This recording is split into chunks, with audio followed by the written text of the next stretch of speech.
Boa tarde, irmãos. Temos então um grande trabalho pela frente, mas eu estou bem feliz e animado para nós avançarmos neste tema. Tentando ser breve, em 5 minutos, o que nós falamos ontem. O grande tema ou tese dessas palestras é Deus criou você para viver relacionamentos redentivos, bíblicos. Conquanto que o projeto de Deus para a minha vida e a sua vida, num processo de santificação, de me fazer cada vez mais parecido com Cristo, na prática, passa pelos nossos relacionamentos. Portanto, a santidade não é um projeto particular, espiritual, entre você e Deus somente, trancado no seu quarto. Mas o seu crescimento espiritual acontece em meio aos relacionamentos. Quando munidos da graça de Deus, usando a sua palavra, somos usados como instrumentos na vida um do outro, para que assim sejamos todos nós espectadores da obra do Espírito Santo, transformando cada um de nós gradativamente à imagem do seu Filho. Nós vimos os relacionamentos na perspectiva então da criação, como eles foram desenhados para existir. Porque Deus vive em comunidade desde toda a eternidade. Deus cria seres humanos para viverem em comunidade. É por isso que nós temos esta inclinação, esse desejo de nos envolver em estabelecer relacionamentos, conhecer pessoas e se deixar ser conhecido. Essa é a forma como você foi criado. Essa é a forma como você foi desenhado por Deus. Nenhum ser humano foi criado para viver em isolamento. Conhecer e se dar a conhecer faz parte da forma como Deus te criou, como Deus me criou. Vimos os relacionamentos e os efeitos do pecado dentro dos relacionamentos humanos. E como desde então a culpa, a vergonha, o medo, a ira tem dirigido e nos afastado uns dos outros, ou na melhor das hipóteses, desenvolvemos relacionamentos, mas sempre, ou a maioria das vezes, de forma superficial. Mas a palavra de Deus nos chama a dar um passo e a entender e a perceber as riquezas da palavra de Deus. Vimos os grandes inimigos que se levantam para fazer com que os seus relacionamentos sejam superficiais, para que você não conheça e não se dê a conhecer, para que você não peça ajuda ou não abra o seu coração pedindo ajuda e entendendo que Deus te chama para te usar na vida uns dos outros. Satanás, a sociedade, a cultura onde vivemos e o velho homem que ainda habita em nós, o pecado, são os 3 grandes inimigos que agirão em comum acordo para nos afastar de termos relacionamentos autênticos, profundos, abençoadores, enquanto vivemos neste mundo caído. Pensamos a respeito de pensamentos de auto-engano, de orgulho e de outras coisas mais, então que nos afastam de viver esse tipo de relacionamentos. E acabamos o nosso dia ontem simplesmente lendo a palavra de Deus na carta de Paulo aos Efésios. E nesta carta nós vamos começar hoje, mas antes dela, eu gostaria de compartilhar 2 histórias com vocês. A primeira delas aconteceu na cidade de Los Angeles. Alguns anos atrás, um casal de idosos, eles foram encontrados mortos no seu apartamento. Então o jornal da cidade de Los Angeles escreveu a respeito deste caso porque ele foi curioso e misterioso. Porque no dia que este casal foi encontrado no quarto deles, e o resultado da autópsia saiu, o resultado foi que eles haviam morrido de desnutrição, de fome, literalmente, de fome. Mas o mais misterioso é que, tentar entender e vasculhar a casa deles, eles encontraram um envelope com $40 mil.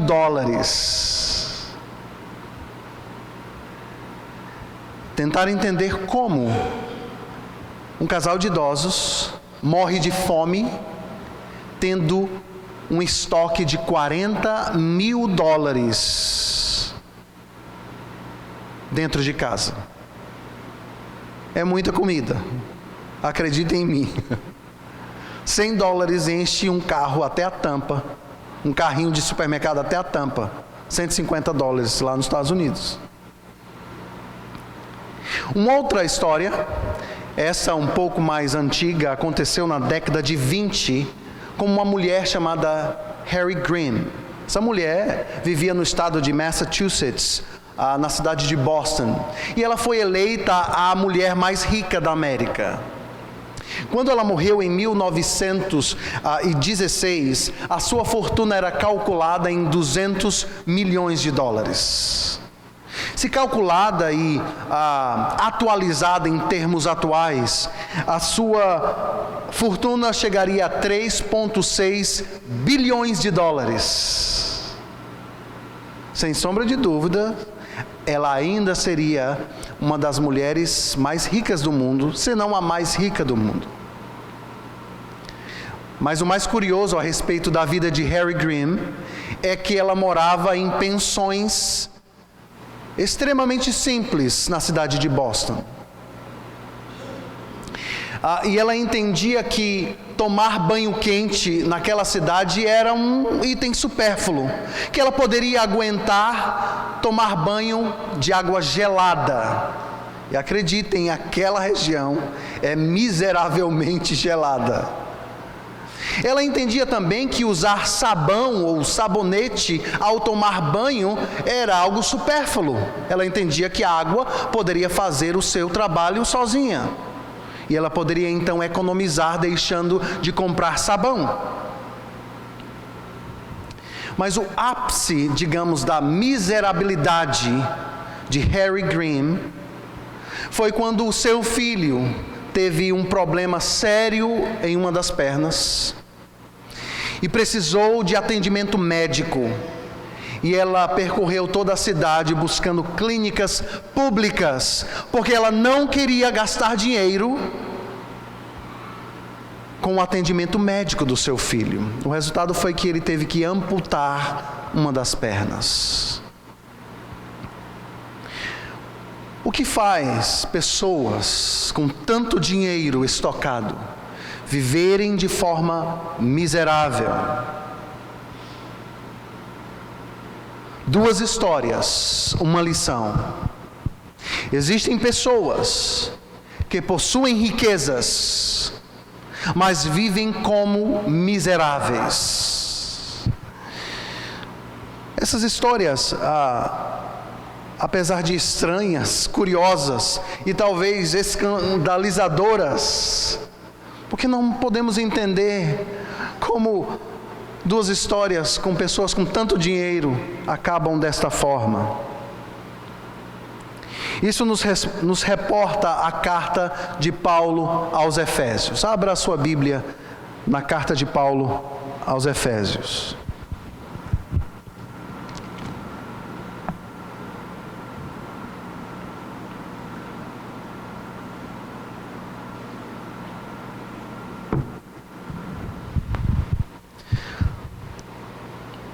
A respeito das cartas paulinas, elas têm a mesma estrutura, basicamente. Se você já leu, e eu acredito que você já leu as cartas do apóstolo Paulo, este homem sempre começava a sessão das suas cartas para tratar problemas da igreja local. Então toda a motivação de Paulo era pregar o evangelho, da forma como ele recebeu de Cristo. E as cartas dele têm uma estrutura comum. A primeira parte da carta é um tratado teológico, onde ele, com detalhe de riquezas e grande profundidade, fala a respeito das doutrinas centrais do Evangelho. Mas sempre a metade da carta de Paulo aplica todo o tratado teológico profundo deste homem. Ou seja, para tratar um problema conjugal, Paulo começa o seu argumento falando a respeito das promessas e das obras de Deus estabelecidas desde a eternidade.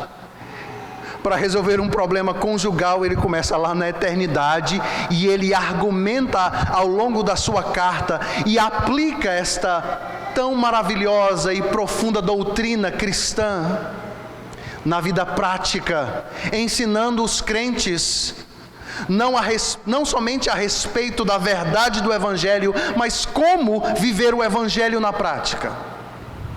Portanto, se nós olharmos logo para o início da carta, no verso 3 do capítulo 1, nós vamos ler: Bendito seja o Deus e Pai de nosso Senhor Jesus Cristo, que nos abençoou com todas as bênçãos espirituais nas regiões celestiais.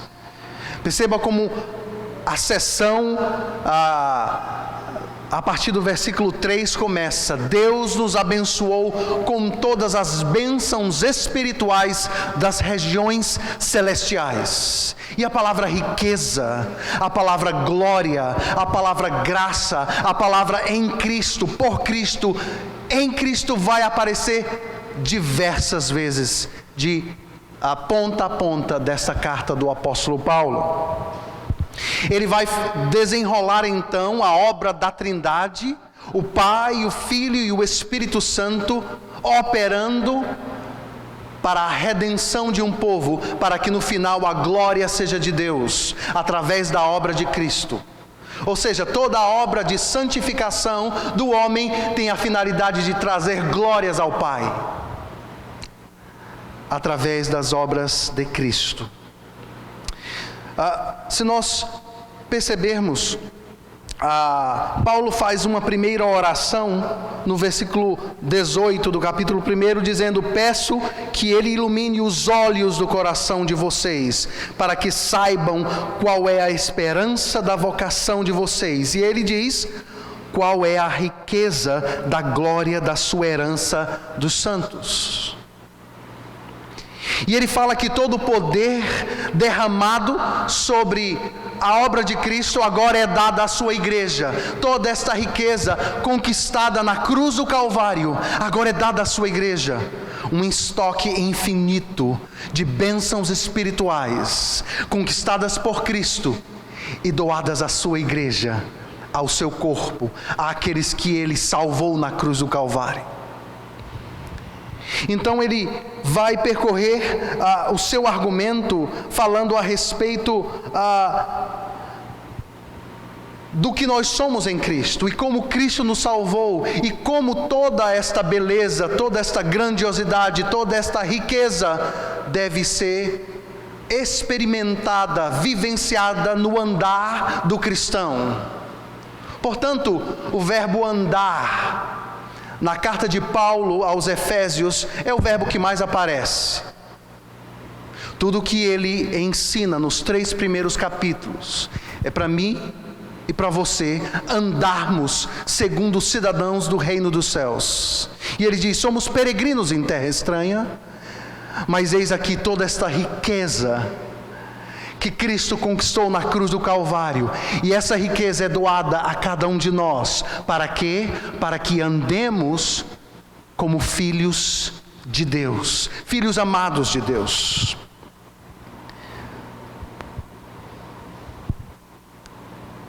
O versículo de número 9, melhor dizendo, o versículo de número 8 do capítulo 3 diz: a mim, o menor de todos os santos, foi dada esta graça de pregar aos gentios o evangelho das insondáveis riquezas de Cristo.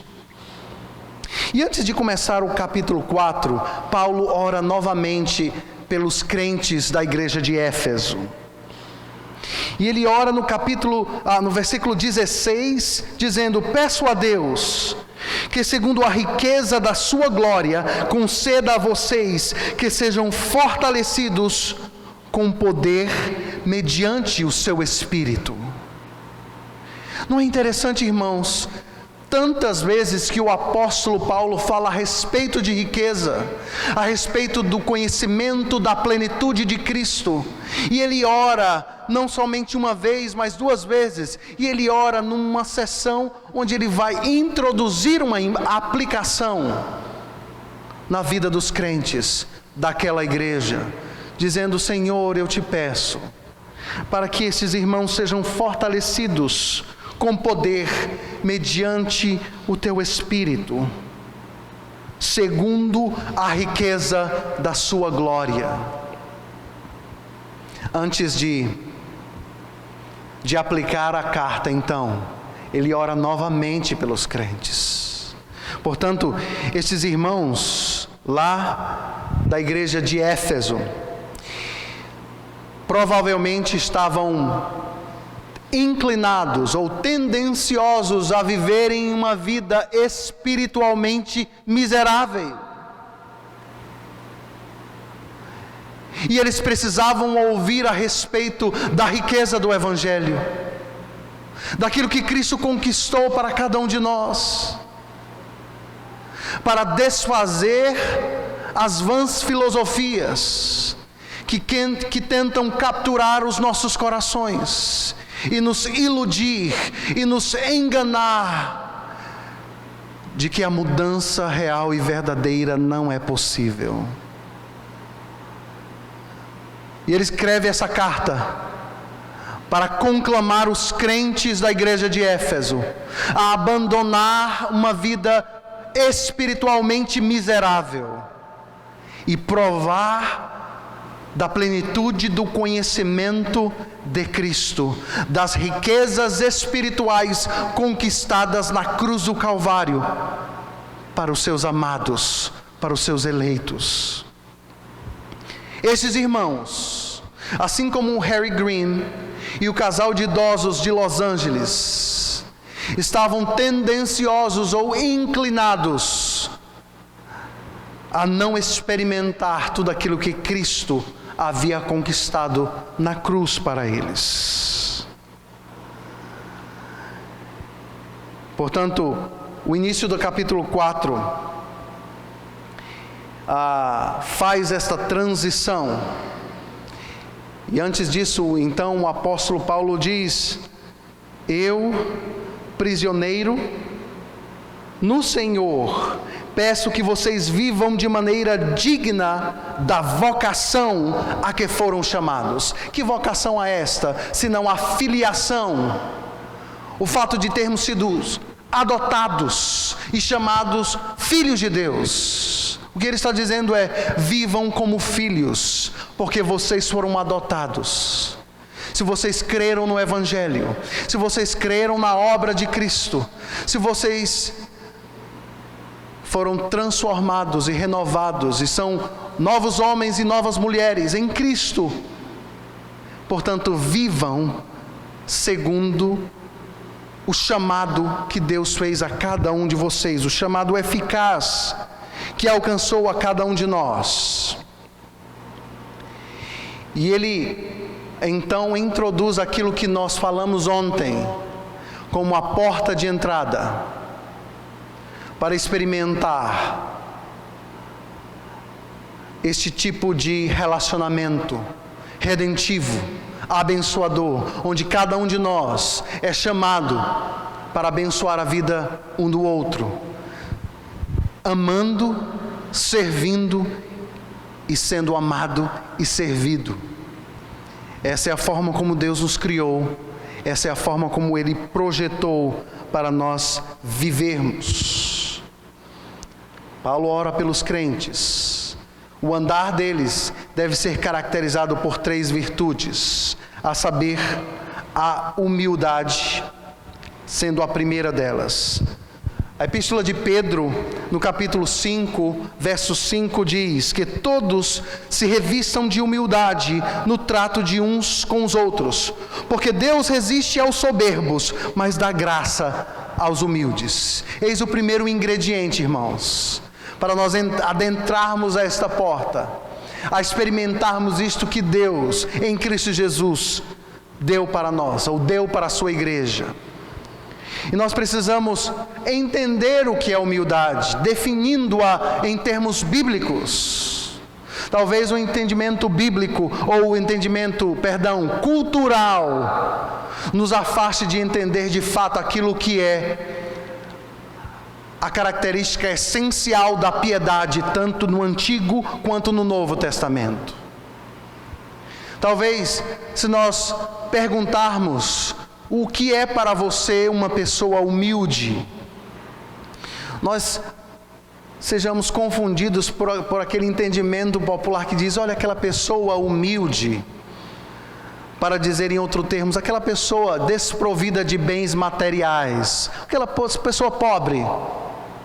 Então, normalmente nós confundimos humildade com pobreza, e não tem nada a ver isso. Uma pessoa pobre e uma pessoa rica, sendo estes seres humanos, lutam com orgulho, talvez em diferentes níveis. Talvez porque eu não conheço muitos ricos, mas muitos pobres. Eu posso dizer que conheço muito mais pobres orgulhosos do que ricos orgulhosos. Mas um orgulho não está atrelado à minha condição social, mas o meu estado espiritual de caído, de pecador. E com relação a isso, todos nós, absolutamente todos nós, lutamos com o orgulho. Talvez de formas diferentes, em níveis diferentes, talvez de uma forma disfarçada, auto-enganosa, mas o orgulho passou a ser algo real e concreto, desde o Jardim do Éden, desde a rebelião dos nossos primeiros pais. Mas a humildade e mansidão devem ser produzidas na vida daqueles que foram trazidos da mais completa depravação e miséria espiritual e feitos filhos de Deus. Ou seja, aquele que tem a consciência clara de quem era, miserável, indigno e merecedor da graça divina. Deus poderia ter nos deixado ou nos relegado à destruição eterna, e Ele seria Deus, glorioso, majestoso e santo. Mas Deus nos amou, sendo nós ainda pecadores. Escreve Paulo à igreja de Romanos no capítulo 5 de sua carta. Sendo nós ainda pecadores, Ele nos amou. Porque Ele nos amou, eu não sei responder. Mas Ele, na eternidade, decidiu desta forma. Aquele que tem a consciência de quem era, diante de Deus, um pecador imerecedor, mas agraciado por seu amor, pela obra de Cristo, deve ter a clareza do seu estado e deve experimentar, exercitar e praticar a humildade. Quem eu sou diante de quem Deus é. A palavra no original para a humildade significa, prestem bem atenção, a baixa autoestima ou a baixa estima de si mesmo, encontrada na consciência de culpa e fraqueza e, consequentemente, baixa disposição de ser notado ou elogiado. Vou repetir. A baixa estima de si mesmo é encontrada na consciência de culpa e fraqueza, e a consequente baixa disposição de ser notado e elogiado. Tudo que nós temos, toda a bondade que emana das nossas mãos, desce do Pai das luzes. Toda a bondade do homem, ao exercitada e praticada, emana de Deus. Quem é Deus e quem sou eu deve me levar à verdadeira humildade bíblica. Isso é completamente oposto à ideia de autossuficiência, de auto-orgulho, de autoestima, de autoexaltação, quando fazemos coisas para atrair a honra de homens. J.C. Mahaney, no seu livro Humildade, definiu essa virtude cristã da seguinte forma: humildade é avaliarmos a nós mesmos, honestamente, à luz da santidade de Deus e da nossa pecaminosidade.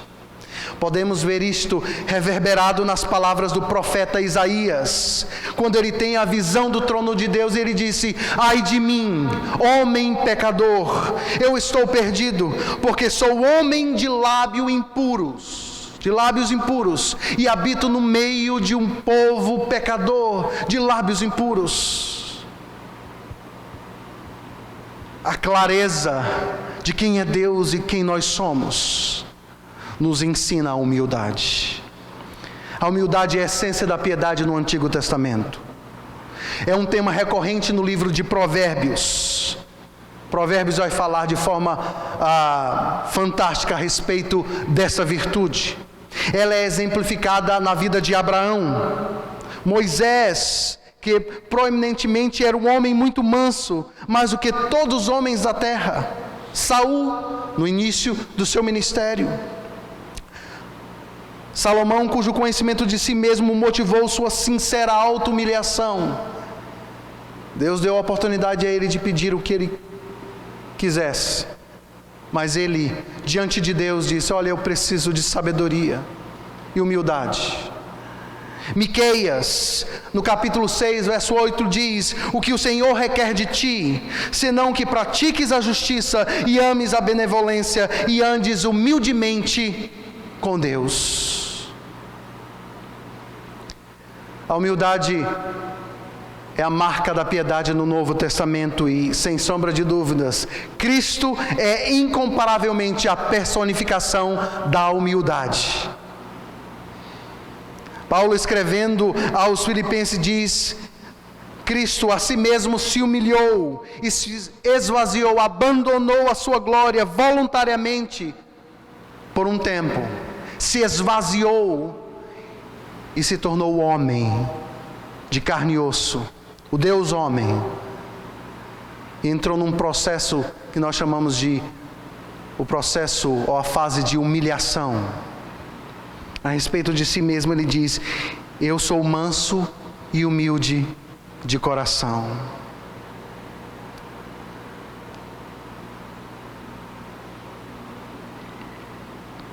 Em vez de aceitar a glória, ele dava testemunho da dependência total a seu Pai.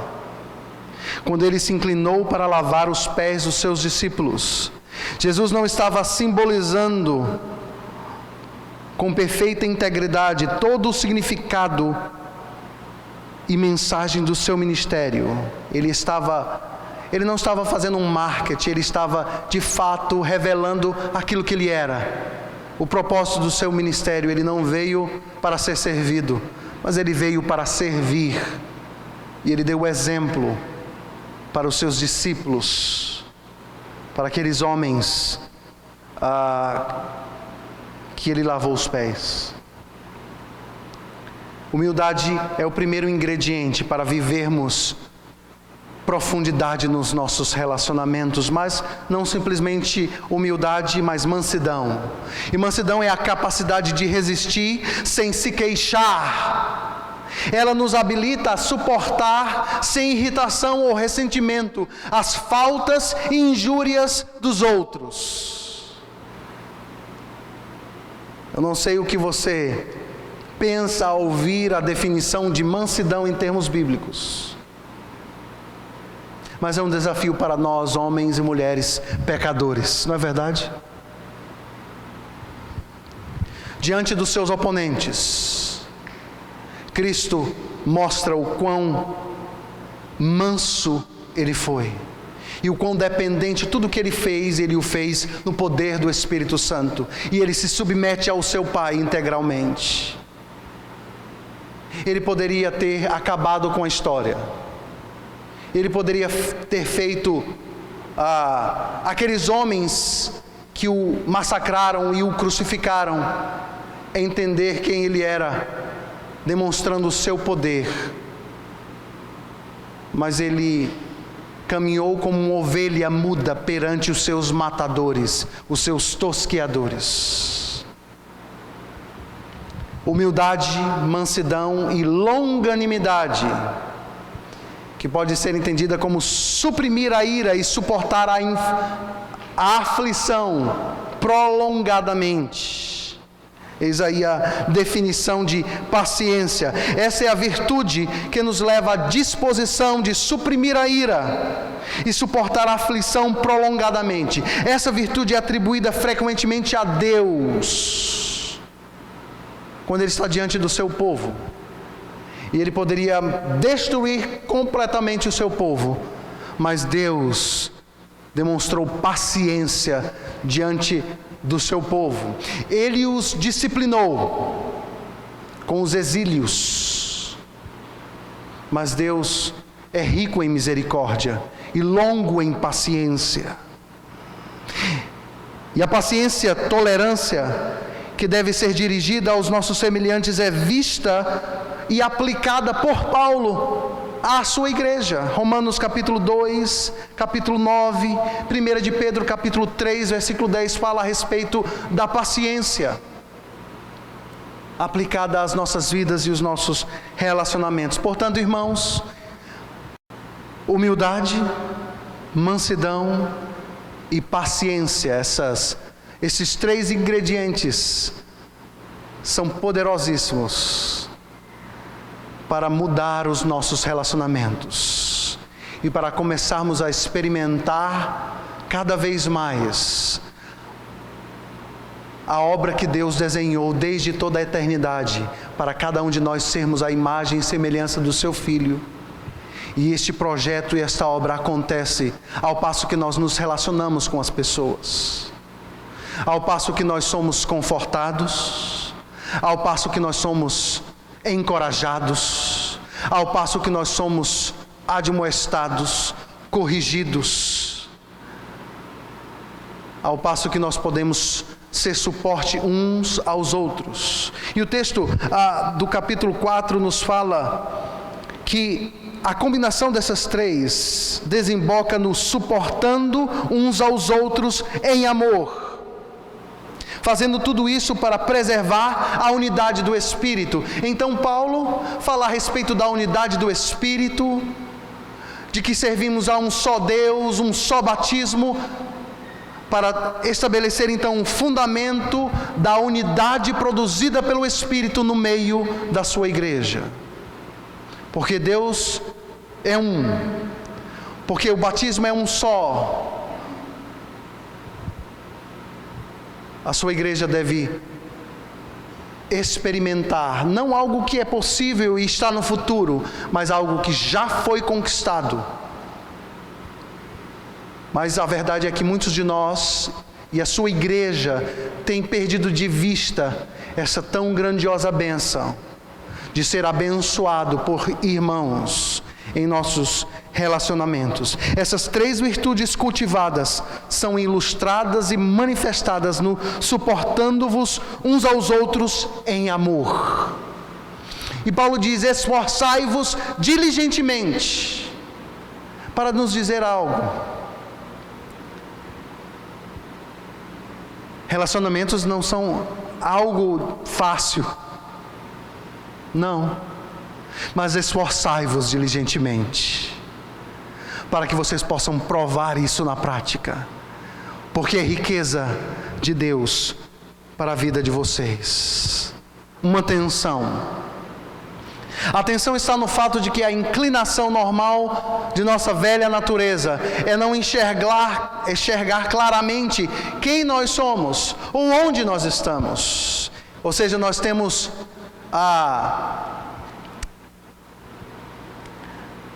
pontos cegos. Por definição, o pecado cega o entendimento. É por isso que eu preciso de você, para que você fale a verdade para mim.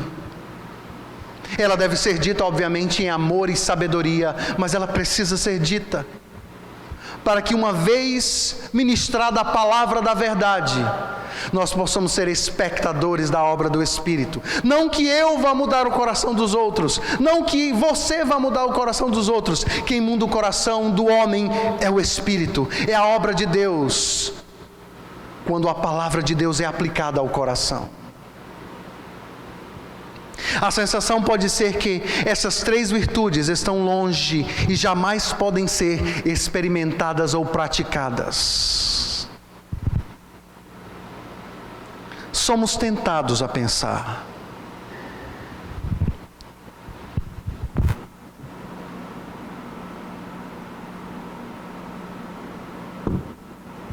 espera aí, como alguém pode resistir pacientemente injúrias e calúnias, sem que se queira fazer justiça com as suas próprias mãos? Quem? A tendência natural do homem é fazer justiça com as suas próprias mãos, é defender o seu nome e a sua reputação. Alguém disse que a calúnia, a injúria, é como alguém subisse no ponto mais alto de uma cidade, pegasse um travesseiro de penas de ganso, abrisse e soltasse as penas lá de cima. Então tentássemos correr atrás de cada uma das penas para colocar dentro do travesseiro. Nós conseguiremos fazer isso, uma vez que as injúrias e as calúnias foram destiladas. Precisamos confiar num Deus que cuida do nosso nome, enquanto cuidamos do nosso coração. Talvez você e eu seja tentado a buscar reparar o erro de todas as formas.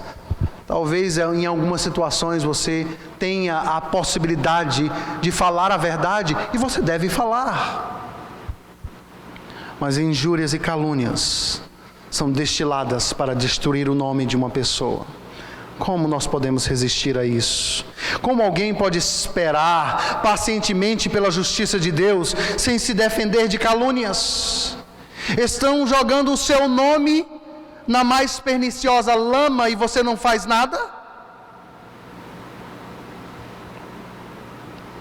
Estamos num mundo competitivo, que repudia toda e qualquer expressão de humildade.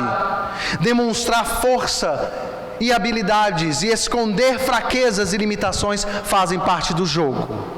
Portanto, poste no Facebook o seu melhor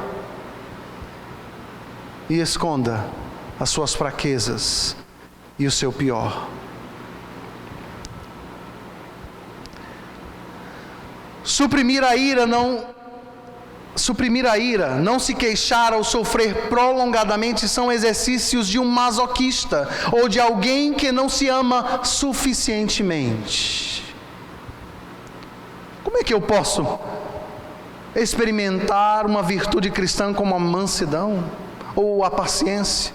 Isso é coisa de masoquista. Somos tentados a pensar assim, mas isso é um pensamento que vai contra a Escritura. Como alguém pode ser paciente com alguém que não merece?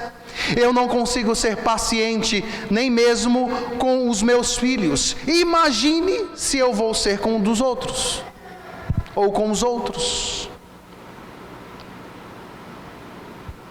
Mas diante desses pensamentos que somos tentados a ter, irmãos amados, cada um de nós somos tentados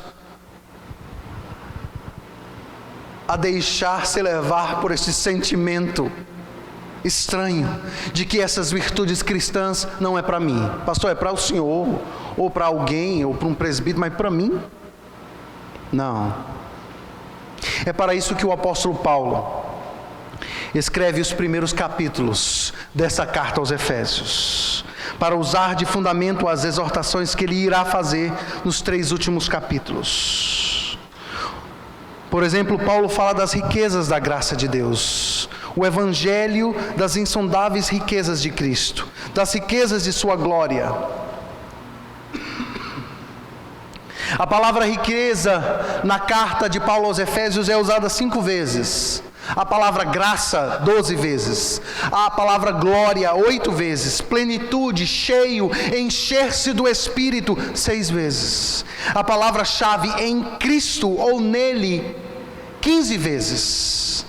Cristo é a fonte, a esfera e a garantia de cada uma dessas bênçãos e riquezas espirituais. E todos aqueles que estão nele têm acesso a tudo o que ele é, ou seja, em nossa união mística, espiritual com Cristo, e tudo o que ele tem e conquistou na cruz do Calvário, quando ele imputa a justiça satisfeita.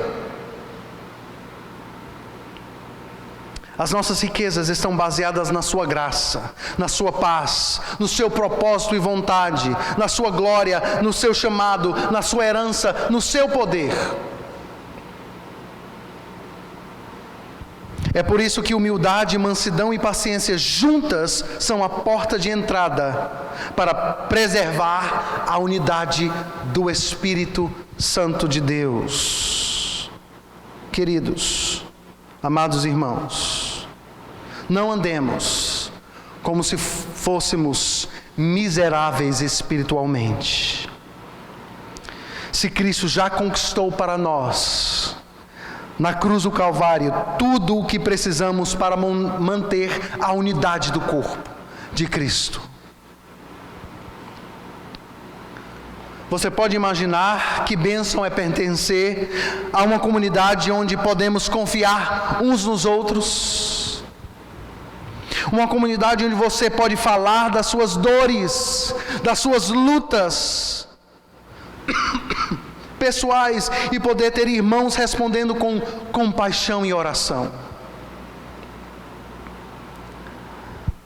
Um lugar onde você pode compartilhar as suas alegrias e as outras pessoas e os outros irmãos vão celebrar com você, vão se alegrar com você, ao invés de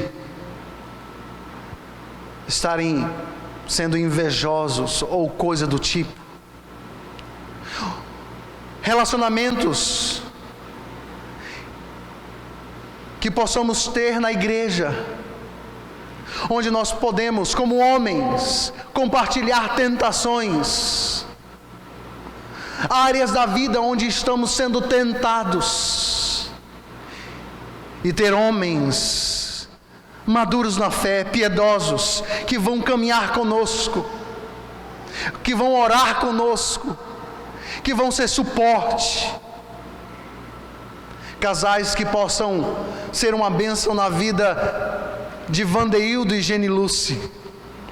Um casal que estava na igreja, que aparentemente estava bem, mas que tinha o seu relacionamento conjugal sendo deteriorado a cada dia. Mulheres piedosas que amam a Cristo, acolhendo Larissa, uma jovem inteligente, cristã, temente a Deus, mas que lutava com ansiedade, depressão, tristeza profunda, sem esperança, com o sentimento de que ela nunca iria mudar, mas mulheres se achegando a ela para ministrarem a palavra de Deus, senhoras maduras, mulheres maduras na fé, sendo instrumentos de Deus para abençoar a vida desta mulher. Um lugar onde exista abertura, liberdade, amizade verdadeira, um lugar onde possamos levar os fardos uns dos outros, sem respostas banais ou simplistas e com Cristo no centro. Um lugar onde podemos cultivar e praticar a vulnerabilidade. Quando compartilhamos uma luta, somos atacados por essa sensação de vulnerabilidade, de estar na mão do outro, mas vulnerabilidade não é um problema. Na realidade, quando nós enfrentamos vulnerabilidade nos nossos relacionamentos, quando o fazemos com sabedoria, estamos no caminho certo para provar dessas riquezas conquistadas por Cristo. Irmãos, se não temos vivido assim, não estamos vivendo o Evangelho da graça de Cristo. De forma prática, não estamos crendo na obra que Cristo realizou, nos perdoando e nos lavando de todos os nossos pecados. Se não vivemos este tipo de relacionamentos, onde podemos ser continuamente usados por Deus para abençoar e sermos abençoados, na prática, não estamos crendo no Evangelho da graça. Não estamos tomando posse de todas as riquezas e poder da graça dadas à sua igreja. É por isso que o apóstolo Paulo escreve esta carta, para nos chamar a este tipo de relacionamentos. Portanto, irmãos, não andemos como se fôssemos miseráveis espiritualmente. Se Cristo já conquistou para nós, na cruz do Calvário, tudo o que precisamos para manter a unidade do corpo de Cristo. Onde eu estou? Perguntas raio-x. Para acabar esta segunda palestra, eu queria que você fizesse um exercício honesto diante das situações que eu vou colocar aqui. Você colocasse a sua vida diante de Deus, para entender onde você está. Não é um exercício fácil, mas é um exercício que exige honestidade. Vejamos. Existem pessoas que sabem que precisam de ajuda. No entanto, vivem como se não precisassem de ninguém. Como se não precisassem de ninguém, na prática. Onde você está? Existem pessoas que sabem que precisam de ajuda, mas não sabem como pedir. Eu preciso, mas eu não sei como fazer isso. Eu nunca fiz isso. Eu preciso de ajuda, mas eu preciso aprender na prática como fazer isso. Existem pessoas que precisam de ajuda, mas simplesmente pressupõem que pessoas comuns não podem ajudá-las. Não podem. Eu preciso de alguém especializado. Onde você está? Existem pessoas que realmente vivem como se não precisassem de ninguém. Pedir ajuda não faz nenhum sentido para elas. Eu sou capaz de resolver os meus problemas por mim mesmo. Ninguém precisa saber das minhas lutas pessoais. Ninguém precisa saber daquelas coisas que só Deus sabe. Eu sou capaz. Eu não preciso de outros. Talvez você não fale desta forma, mas você está agindo desta forma. Nem sempre aquilo que nós não falamos é o como vivemos. Existem pessoas que têm prazer em ajudar outras, mas se sentem desconfortáveis ao serem ajudadas por outras pessoas. Isso é bem sutil. Você já conheceu uma pessoa assim? Aquela pessoa palpa toda a obra. Se você ligar para ela 4 horas da manhã, ela vai na sua casa te ajudar. Com alegria, não é com raiva. Com amor. Será que você é essa pessoa que ajuda a todos, mas nunca ninguém chegou perto de você? para conhecer quem de fato você é, quais as suas lutas mais pessoais, mais profundas. Existem pessoas que têm medo de abrir sua vida particular com outras pessoas. Talvez pessoas que passaram por experiências amargas nos seus relacionamentos e se fecharam completamente. Existem pessoas que já tentaram pedir ajuda às outras pessoas e, ao fazê-lo, em algum momento, decepcionaram-se. E o lema da vida dessas pessoas, talvez o seu dilema, seja: pessoas não são confiáveis. Não são confiáveis. Existem pessoas que pensam assim: vivemos numa cultura de especialistas, onde se entende que problemas complicados pertencem a um grupo seleto de profissionais bem treinados. Não acredite nessa mentira. Deus chama a sua igreja na tarefa de serem instrumentos da sua obra redentiva. Existem pessoas que até querem ajudar outras, mas não se sentem qualificadas para tal tarefa. Se você se sente inqualificada ou não qualificada,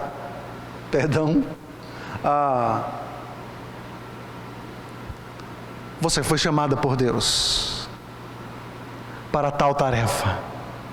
E Deus se deleita em usar pessoas simples para ajudar outras pessoas. Por fim, existem pessoas que pensam assim: eu não quero colocar um peso sobre a vida dos outros. As pessoas já têm tantos problemas, né? Não, para que isso? Olha, fulano, não vou conversar com ele, não vou fazer isso, não. Já tem tantos problemas, tantas dificuldades, vou colocar mais? Não precisa disso, não. As pessoas têm problemas demais para ficar ouvindo os meus problemas. Então não vou fazer isso com ninguém, não. Talvez eu não tenha capturado onde você está. Talvez você esteja numa outra situação. Não dessas 10 que nós colocamos aqui. Faça um exame de autoconfrontação em sua vida. Se você se pegar em uma destas, existe uma riqueza extraordinária esperando por você. Não perca de vista tão grande bênção. Nós podemos estar perdendo de vista isso. Nós podemos estar vivendo ou experimentando relacionamentos superficiais na nossa vida cristã, perdendo de vista aquilo que o apóstolo Paulo nos revelou em sua carta aos Efésios. Vamos ter uma palavra de oração e vamos então ao nosso intervalo. Senhor, nós nos colocamos diante de Ti e Te pedimos encarecidamente que o Senhor Deus nos mostre onde nós estamos. Que a Tua palavra cale profundamente em nossos corações, nos incomodando a vivermos relacionamentos intensos, bíblicos e redentivos, para vivermos e experimentarmos aquilo que o Senhor projetou, para vivermos como igreja, corpo de Cristo. Essa é a nossa oração. Que o Senhor nos leve para onde a Tua palavra nos ensina que nós devemos estar. E nós oramos no nome de Jesus. Amém.